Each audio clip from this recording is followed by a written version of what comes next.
ఇరాన్ను Israel చావు దెబ్బతీసింది. ఖమేనీని ఒంటరి చేసేలా పక్కా ప్లాన్ వేసింది. ఆయన చుట్టూ ఉండే టాప్ 10 కమాండర్లంతా కూడా అవుట్ అయ్యారు. ఒక్కొక్కడిని ఒక్కో రకంగా చంపింది ఇజ్రాయెల్. మిలిటరీ చీఫ్, టాప్ కమాండర్లు, సలహాదారులు, సైంటిస్టులు అందరూ హతమయ్యారు. దీంతో అయతుల్లా ఖమేనీ ఇప్పుడు దిక్కుతోచని స్థితిలో పడ్డారు. సైన్యం లేని రాజుగా మిగిలిపోయిన పరిస్థితి కనబడుతుంది. అందుకే బంకర్లోకి వెళ్ళి తలదాచుకుంటున్నాడు ఖమేనీ. మహమ్మద్ బాఘేరి, హుసేన్ సలామీ, రషీద్, అమీర్ అలీ హజీజాదే, ఫెరెడూన్ అబ్బాసీతో పాటు అణుశాస్త్రవేత్తలను ఇజ్రాయెల్ లేపేసింది. దీంతో ఒక్కసారిగా ప్రస్తుతం ఇరాన్లో ఇటు సైనిక జనరళ్ళు, అత్యంత ప్రతిభావంతులైనటువంటి అణుశాస్త్రవేత్తలంతా కూడా మట్టుబెట్టబడ్డారు ఇజ్రాయెల్ దాడిలో. ఒక్కసారిగా మీరు చూస్తున్న దృశ్యాలు ఇజ్రాయెల్ దాడిలో మరణించిన ఇరాన్కు సంబంధించినటువంటి టాప్ ఆర్మీ కమాండర్లు, వీళ్ళంతా కూడా మిలిటరీ సైనిక జనరళ్ళు, వాళ్ళంతా కూడా ఇజ్రాయెల్ దాడిలో మరణించిన కమాండర్లే. ఇక ఇరాన్ అంతటా అణుకేంద్రాలు, సైనిక స్థావరాలు, అలాగే ప్రైవేటు నివాసాలతో పాటు డజన్ల కొద్దీ లక్ష్యాలను ఇజ్రాయెల్ ధ్వంసం చేసింది. ఆపరేషన్ రైజింగ్ లయన్ పేరుతో పిలిచే ఈ దాడుల్లో అనేక మంది సైనిక కమాండర్లను చంపింది. ఈ ఇజ్రాయెల్ దాడులు ఇరాన్ అణు కార్యక్రమాలతో సంబంధం ఉన్న అనేక మంది ప్రతిభావంతులైన వ్యక్తులను కూడా లక్ష్యంగా చేసుకున్నాయని, వీరిలో 6 అణుశాస్త్రవేత్తలు ఉన్నారని ఐఆర్జీసీ అనుబంధ వార్తా సంస్థ తస్నీం చెప్తోంది. పిల్లలతో సహా డజన్ల కొద్ది పౌరులు కూడా మరణించినట్టుగా ఇరాన్ వాదిస్తోంది. సో మొత్తం మీద చనిపోయిన వారిలో ఉన్నత స్థాయి వ్యక్తుల గురించి ఇప్పటి వరకు కొన్ని అంశాలైతే వెలుగు చూస్తున్నాయి. ఒకసారి ఆ దృశ్యాలు చూడండి. వరుసగా 1, 2, 3, 4, 5, 6, 7, 8, 9, 10, 11, 12 మంది, సరిగ్గా 12 మంది టాప్ కమాండర్లంతా కూడా చనిపోయారు. ఒక్కసారిగా చూడండి. ఫెరిడియన్ అబ్బాసీ టాప్ కమాండర్, అమీర్ అలీ హజీదే ఈయన కూడా టాప్ కమాండర్, తర్వాత బాఘేరి సైనిక దళాల చీఫ్, వీళ్ళంతా కూడా మృతి చెందిన దృశ్యాలు మనకు కనబడతా ఉన్నాయి.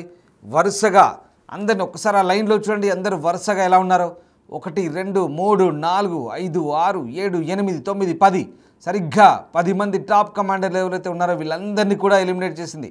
పక్కా ప్రణాళికలతో, పక్కా వ్యూహాలతో ఇజ్రాయెల్ మొదటి రోజే వీళ్ళందరినీ లేపేసింది. దాదాపు ఇందులో అలీ ఖమేనీ వెనక నడుస్తున్న, ఆ దేశాన్ని నడిపిస్తున్న సైనిక దళాల జనరళ్ళు, వాళ్ళంతా కూడా సీనియర్ కమాండర్లు, సైనిక అధికారులు, వీళ్ళందరినీ కూడా మట్టుబెట్టిన పరిస్థితి.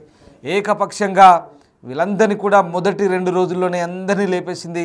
అలాగే అణుశాస్త్రవేత్తలను కూడా దాదాపుగా మట్టుబెట్టిన పరిస్థితి కనబడుతుంది. ఒక్కసారిగా చనిపోయిన వారి వివరాలు అసలు ఏంటి, వీళ్ళు ఏ స్థాయిలో ఉన్నారో తెలుసుకునే ప్రయత్నం చేద్దాం.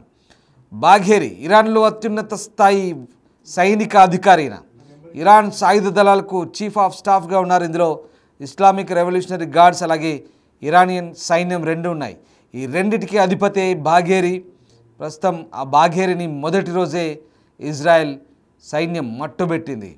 బాఘేరి 1980లో 20 సంవత్సరాల వయస్సులో ఈ ఐఆర్జీసీలో చేరాడు. అలాగే తన సోదరుడితో కలిసి ఇరాన్ ఇరాక్ వార్లో కూడా ఆ నిఘా విభాగాన్ని స్థాపించడంలో సహాయపడ్డట్టుగా చెప్తున్నారు. ఇతర కమాండర్ల కంటే ఆయన తక్కువ కఠినుడిగా పరిగణించబడతారు. ఇటీవల ఇక ఆయన శాంతి కోసం అలాగే యుద్ధాన్ని నివారించాలని పిలుపునిస్తూ చేసిన ప్రసంగం పట్ల, ఆయన పట్ల విమర్శలు కూడా వెల్లువెత్తాయి. అంటే కొంత శాంతి స్వభావుడిగా చెప్తున్నారు బాఘేరి. అలాగే అబ్దుల్ రహీం మౌసావిని సాయుధ దళాల కొత్త చీఫ్ ఆఫ్ స్టాఫ్గా నియమించినట్లు ఇరాన్ సంస్థ తెలిపింది. ఆయన ఆర్మీ జనరల్ కావడంతో ఐఆర్జీసీ హోదాకు చెందిన వారు కాదుగా చెప్తున్నారు. కానీ ఇప్పుడు మౌసావిని కూడా మట్టుబెట్టినట్టుగా తాజాగా అంతున్న సమాచారం బట్టి తెలుస్తుంది. ఇక హుసేన్ సలామీ ఇతని మీరు చూస్తుంది హుసేన్ సలామీ, ఈయన అబ్దుల్ బాఘేరి, దీని తర్వాత హుసేన్ సలామీ ఈయన IRGC chief, Iran revolutionary guards corps చెందినటువంటి చీఫ్. ఆయన 1980లో ఇరాన్ యుద్ధ సమయంలో సలామీ ఐఆర్జీసీలో చేరారు. తర్వాత 2009లో డిప్యూటీ కమాండర్గా, 2019లో కమాండర్గా ఎదిగారు. తన సామర్థ్యానికి పేరుగాంచిన ఆయన వక్తగా ఇజ్రాయెల్ పట్ల కఠిన వైఖరి తీసుకున్నారు. గత నెలలో ఇజ్రాయెల్ లేదా అమెరికా దాడి చేస్తే టెహ్రాన్ ఇక రక్తానికి రక్తం చిందిస్తుందంటూ ఆయన చెప్పిన మాటలు వెంటనే ఇజ్రాయెల్ టార్గెట్ చేసింది. అలాగే ఇరాన్ ప్రభుత్వ మీడియా నివేదిక ప్రకారం ఐఆర్జీసీ కొత్త కమాండర్గా మహమ్మద్ షక్వూర్ నియమితులైన పరిస్థితి కనబడుతుంది. ఇప్పుడు మహమ్మద్ ఫక్వూర్ వీళ్ళు ఇతని ప్లేస్లో నియమించబడ్డాడు. కానీ ఇక్కడ ఐఆర్జీసీ కమాండర్ను సలామీని కూడా లేపేసిన పరిస్థితి. ఇక ఘోలాం అలీ రషీద్ మరొక కీలక వ్యక్తి, ఐఆర్జీసీ యొక్క ఖతం అల్ అన్బియా సెంట్రల్ హెడ్ క్వార్టర్స్కి అధిపతి. ఇది ఉమ్మడి ఇరాన్ సైనిక కార్యకలాపాలను సమన్వయం చేస్తుంది. ఈయన రషీద్ 80లో ఇరాక్లో యుద్ధంతో పోరాడాడు. అలాగే గతంలో ఇరాన్ సాయుధ దళాల డిప్యూటీ చీఫ్ ఆఫ్ స్టాఫ్గా పనిచేశాడు. రషీద్ మరణం తర్వాత అలీ షాద్మానీని అత్యవసర కమాండ్ కొత్త నాయకుడిగా నియమితులైనట్టుగా ఇరాన్ మీడియా తెలుపుతుంది. కానీ ఇప్పుడు ఈ అలీ షాద్మానీ కూడా తాజాగా జరిగినటువంటి దాడుల్లో హతమయ్యాడు. సో ఇజ్రాయెల్ ఎంత కఠినంగా టార్గెట్ చేస్తుందో మనం అర్థం చేసుకోవచ్చు. ఇక అమీర్ అలీ హజీజాదే ఐఆర్జీసీ యొక్క ఏరోస్పేస్ ఫోర్స్ కమాండర్. ఈయన దేశ క్షిపణి కార్యక్రమానికి బాధ్యత వహించే కీలక వ్యక్తి. ఇజ్రాయెల్పై దాడికి సిద్ధ కావడానికి హజీజాదే ఐఆర్జీసీ వైమానిక దళ కమాండర్లో ఎక్కువ మందితో కలిసి భూగర్భ కమాండ్ సెంటర్లో సమావేశమయ్యాడని ఇజ్రాయెల్ రక్షణ దళాలు ఐడిఎఫ్ చెప్తున్నాయి. ఈయనే హజీజాదే. ఇక ఆ భవనాన్ని లక్ష్యంగా చేసుకుని జరిపిన దాడిలో ఆ బృందం మరణించినట్టు తెలుపుతుంది. అందులో కూడా హజీజాదే ఉన్నాడు. ఆ రకంగా గత ఏడాది అక్టోబర్ అలాగే ఏప్రిల్ నెలలో ఇజ్రాయెల్పై ఇరాన్ చేసిన క్షిపణి దాడులకు ఇతనే నాయకత్వం వహించినట్టు చెప్తున్నారు. ఇక నెక్స్ట్ ఫెరెడూన్ అబ్బాసీ ఈయన అణుశాస్త్రవేత్త. 2011-13 మధ్య ఇరాన్ అణుశక్తి సంస్థ అధిపతిగా కూడా పనిచేసిన వ్యక్తి అబ్బాసీ. ఆయన ఇరాన్ అణు కార్యకలాపాలకు సంబంధించిన కఠినమైన వైఖరిని ప్రోత్సహించారు. మేలో అతను ఇరానియన్ టీవీ ఛానల్లో అణ్వాయుధాన్ని తయారు చేయగల సామర్థ్యం గురించి మాట్లాడారు. తనకు ఆదేశాలంతే వాటిని ఇష్టపూర్వకంగా అమలు చేస్తానంటూ చెప్పిన వ్యక్తి. ఆయన్ని కూడా ఇప్పుడు మట్టుబెట్టారు అబ్బాసీని. ఇతనే ఇరాన్ అణ్వాయుధాలకు అణుశాస్త్రవేత్తల పితామహుడుగా కూడా చెప్తున్నారు. ఇక ప్రధానంగా ఇరాన్ ప్రభుత్వ మీడియా లేదా ఇతర శాస్త్రవేత్తలు అనేక మంది శాస్త్రవేత్తలు చనిపోయినట్టు కూడా చెప్తున్నారు. అందులో మహమ్మద్ మెహదీ టెహ్రాన్సీ, ఈయన టెహ్రాన్లోని ఆజాద్ యూనివర్సిటీకి అధిపతి కూడా. అలాగే అబ్దుల్ హమీద్ మినౌచెహార్, ఈయన కూడా ఇరాన్లోని షాహిద్ బెహెస్ట్రీ యూనివర్సిటీలో అణు ఇంజనీరింగ్ అధిపతి. అలాగే అహ్మద్ రెజా ఝోల్సాకారి, ఇతను షాహిద్ బెహెస్ట్రీ యూనివర్సిటీలో న్యూక్లియర్ ఇంజనీరింగ్ ప్రొఫెసర్. ఇక అమీర్ హుసేని ఫెకీ షాహిద్ బెహెస్ట్రీ యూనివర్సిటీలో మరొక అణు ప్రొఫెసర్.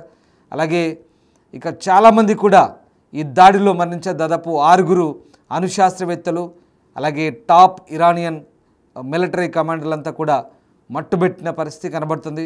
సో మొత్తం మీద చాలామందిని అంతమొందించారు. ఇరాన్ ఇజ్రాయెల్ ఈ పరస్పర దాడుల నేపథ్యంలో ప్రస్తుతం వీళ్ళంతా కూడా టాప్ 10 వ్యక్తులు, కీలకమైన వ్యక్తులు. ఈ కీలకమైన వ్యక్తులందరినీ కూడా ఇజ్రాయెల్ లేపేసిన పరిస్థితి కనబడుతుంది. ఒక్కొక్కరిగా బాఘేరి, హుసేన్ సలామీ వీళ్ళందరూ కూడా, అలాగే అబ్బాసీ అణుశాస్త్రవేత్త, వీళ్ళు 3 కీలకమైన వ్యక్తులు. వీళ్ళ తర్వాత వరుసగా ఇటు శాస్త్రవేత్తల్ని అటు మిలిటరీ కమాండర్ని వరుసగా మట్టుబెడుతూ అసలు మొదటి రోజే ఇరాన్ సుప్రీం లీడర్ ఖమేనీని కూడా అంతమొందించేందుకు ఇజ్రాయెల్ రెడీ అయింది. కానీ అమెరికానే వీటో చేసినట్టుగా ఆపినట్టుగా తెలుస్తుంది. అప్పుడే ఛాన్స్ ఉండింది ఇజ్రాయెల్కి. ఆ రోజే ఖమేనీని కూడా మట్టుబెట్టే అవకాశం కూడా ఉంది. కానీ మొదటి రోజే మట్టుబెడితే అంతర్జాతీయ సమాజం ఒప్పుకోదు. కాబట్టి కాస్త సమయం ఇచ్చి చూద్దాం, ఎందుకంటే అణు కార్యక్రమాలను ఆపడానికి ఛాన్స్ ఇవ్వాలి. కాబట్టి అప్పటికే ఖమేనీని వదిలేస్తారు. ఆ రోజు ఏం చేయలేదు. ఇప్పుడు ఛాన్స్ ఇచ్చారు, పదే ఛాన్స్ ఇస్తున్నారు. అమెరికా ఇజ్రాయెల్ అణు ఒప్పందానికి సంబంధించిన చర్చలకు రావాలి, అణ్వాయుధాల తయారీ మానుకోవాలి. కానీ ఇక్కడ ఖమేనీ ఛాలెంజ్ చేస్తున్నాడు. ఖమేనీ మేము లొంగము, ఇరాన్కి ఆ చరిత్ర లేదు, లొంగిపోయే ప్రసక్తి లేదు, రక్తానికి రక్తం చిందిస్తామంటున్నారు. ఇప్పుడు విన్నర్గా ఇంతమందిని టార్గెట్, ఇప్పుడు నెక్స్ట్ టార్గెట్ ఖమేనీ. ఇక మర్యాదగా లొంగిపో, లేదంటే ఇంకా ఏం మిగిలిదని చెప్తున్న పరిస్థితి. సో చూశారుగా, దాదాపు 10 మంది నంబర్లతో సహా మీకు చూపించాము. ఈ 10 మంది టాప్ సైనిక జనరల్ అలాగే అణుశాస్త్రవేత్తలందరూ కూడా ఇజ్రాయెల్ మొదటి రోజు అలాగే రెండో రోజు వీళ్ళందరినీ కూడా ఎలిమినేట్ చేసిన పరిస్థితి. అంటే పక్కా వ్యూహంతో, పక్కా ప్రణాళికలతో దాడి, అసలు ఎవరు ఊహించని పరిస్థితి. ఒక్కసారిగా టెహ్రాన్పై దాడి చేస్తారంటే మామూలుగా ఇరాన్ యొక్క మౌలిక సదుపాయాలపైన ఇంకేదో సైనిక స్థావరాలపైన చేస్తారనుకున్నారు. కానీ ఏకంగా సైన్యంలో పనిచేసే కీలక వ్యక్తులపైన దాడి చేస్తారు. ఆ సైన్యాధిపతులనే లేపేస్తారని కూడా ఎవరు ప్రపంచం కూడా ఊహించలేదు. ప్రపంచమే నివ్వెరపోయేలా దాడి చేసింది ఇజ్రాయెల్. ప్రస్తుతం ఆ దాడిలో అందరినీ కోల్పోయారు. ఇప్పుడు ఎలా ఉందంటే ఇందాక చెప్పాను కదా, సైన్యాన్ని కోల్పోయిన రాజులాగా ఉంది ఖమేనీ పరిస్థితి. కంప్లీట్గా ఒంటరిగా మారిపోయిన పరిస్థితి. వీళ్ళందరినీ కోల్పోయిన తర్వాత ఖమేనీకి దిక్కుతోచని పరిస్థితి. కుటుంబంతో సహా కొడుకుతో సహా ప్రస్తుతం ఒక సురక్షిత ప్రాంతానికి ఈశాన్య టెహ్రాన్లోని లావినియా ప్రాంతానికి తరలిపోయినట్టు తెలుస్తుంది. అక్కడ బంకర్లో తలదాచుకుని తెలుస్తుంది. ప్రస్తుతం ఖమేనీని కూడా ఇక వేటాడేందుకు ఇజ్రాయెల్ అమెరికా సైన్యం సిద్ధమవుతుంది. మొత్తం మీద అమెరికా అయితే ఇప్పటివరకు నేరుగా రంగంలోకి దిగలేదు. ఇక దిగితే పరిస్థితి మరింత దారుణంగా ఉండే అవకాశం ఉంది. కాబట్టి మర్యాదగా లొంగిపోమని ఖమేనీకి సూచన చేస్తున్నారు. ఖమేనీ మాత్రం ఎట్టి పరిస్థితుల్లో తలగ్గేది లేదంటున్నారు. చూడాలి ఇంకా ఈ పరిస్థితులు ఎక్కడికి దారితీస్తాయి, యుద్ధం ఎలాంటి పరిణామాలు ఎలాంటి పర్యవసానాలకు మనకి ఇక్కడ దారితీస్తుంది అనేది వేచి చూడాల్సిందే. మొత్తం మీద ఇరాన్లోని సైన్యం ఒక నడ్డి విరిచింది ఇజ్రాయెల్. కంప్లీట్గా వాళ్ళందరినీ కూడా కుప్పకూల్చింది. కొత్త వాళ్ళని నియమిస్తున్న అలీ షాద్మాని నియమించారు. మళ్ళీ అలీ షాద్మాని కూడా ఎలిమినేట్ చేశారు. కొత్త వాళ్ళు ఎవరు నియమించినా వాళ్ళందరినీ కూడా మట్టుబెడుతున్నారు వరుసగా. ఇది ఆరో రోజు వరకు కూడా ప్రతి దాడిలో ఒక కీలకమైన వ్యక్తి చనిపోతున్నారు. ప్రతి దాడిలో ఒక కీలకమైన సైన్యం సంబంధించిన అధికారులను కూడా మట్టుబెడుతున్నారు. దీంతో ఆత్మస్థైర్యం కోల్పోతుంది ఇరాన్. ఎక్కడికక్కడ తమ బలాన్ని ఇజ్రాయెల్ మట్టుబెడుతుండడంతో, అంతేకాదు కీలక స్థావరాలపై దాడులు చేస్తుండడంతో కోలుకోలేని దెబ్బ తగిలింది. దీంతో ఇప్పుడు ఖమేనీ ఒంటరిగా మారాడు. చూడాలి ఖమేనీ ఎలాంటి నిర్ణయం తీసుకుంటాడు, ఇంకా ఎంతవరకు ఇజ్రాయెల్ అమెరికాలపై పోరాడతాడనేది మాత్రం వేచి చూడాల్సిందే.